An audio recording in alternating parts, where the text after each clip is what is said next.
Welcome sa Tagalog Horoscope, ang iyong gabay sa pang-araw-araw na buhay. Dito, hatid namin ang iyong horoscope araw-araw. Alamin kung ano ang naghihintay para sa iyo sa pag-ibig, trabaho, kalusugan, at swerte. Samahan kami para mas maunawaan mo ang mensahe ng universo para sa iyong araw. Huwag kalimutang mag-subscribe, i-like ang aming mga video, at i-share sa iyong mga kaibigan. Simulan natin ang araw ng may inspirasyon mula sa mga bituin.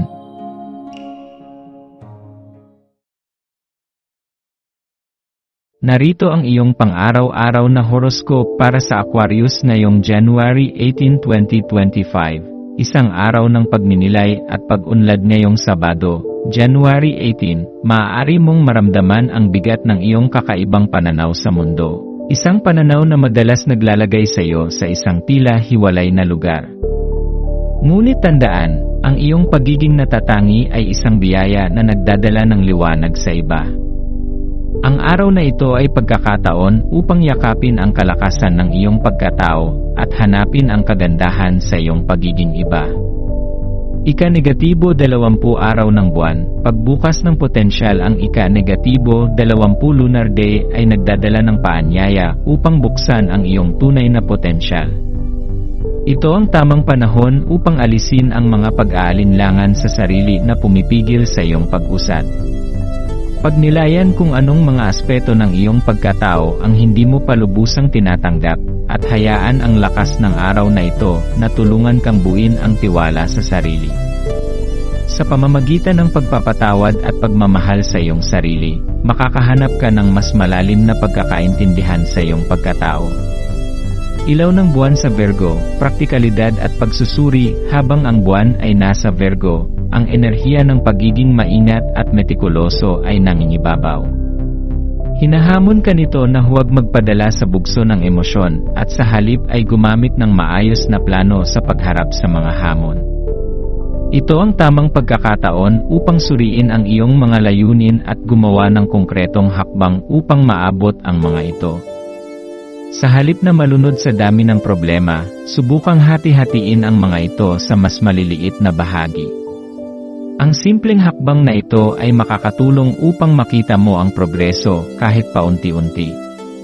Isang sagradong ritual ng pangangalaga. Habang abala ka sa iyong mga gawain ngayong araw, bakit hindi mo subukang gumawa ng simpleng aktibidad tulad ng pagluluto o paghahanda ng pagkain para sa sarili at mga mahal mo sa buhay?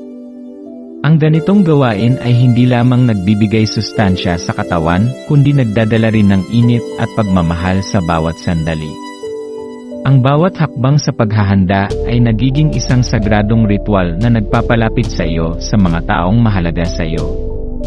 Pagninilay at pagkakaisa. Ang araw na ito ay paalala na ang pagyakap sa iyong individualidad ay hindi nangangahulugang kailangang umiwas sa koneksyon.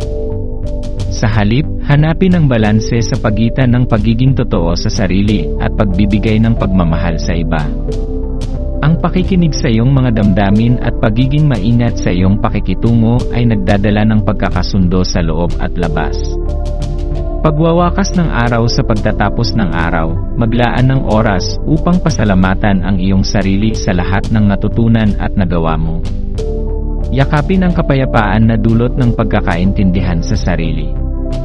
Tandaan, ang kalakasan mo ay nagmumula sa iyong kakayahang magbigay ng kabutihan sa iba habang nananatiling matapat sa iyong tunay na damdamin. Sa pamamagitan ng pagbibigay ng espasyo para sa pagmamahal at inspirasyon, natutuklasan mo ang napakagandang potensyal na nananatili sa iyong puso.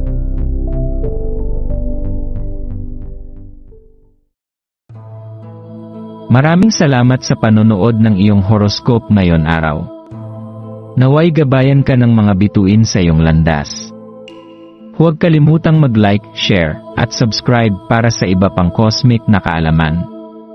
Hanggang sa muli, manatiling konektado sa universo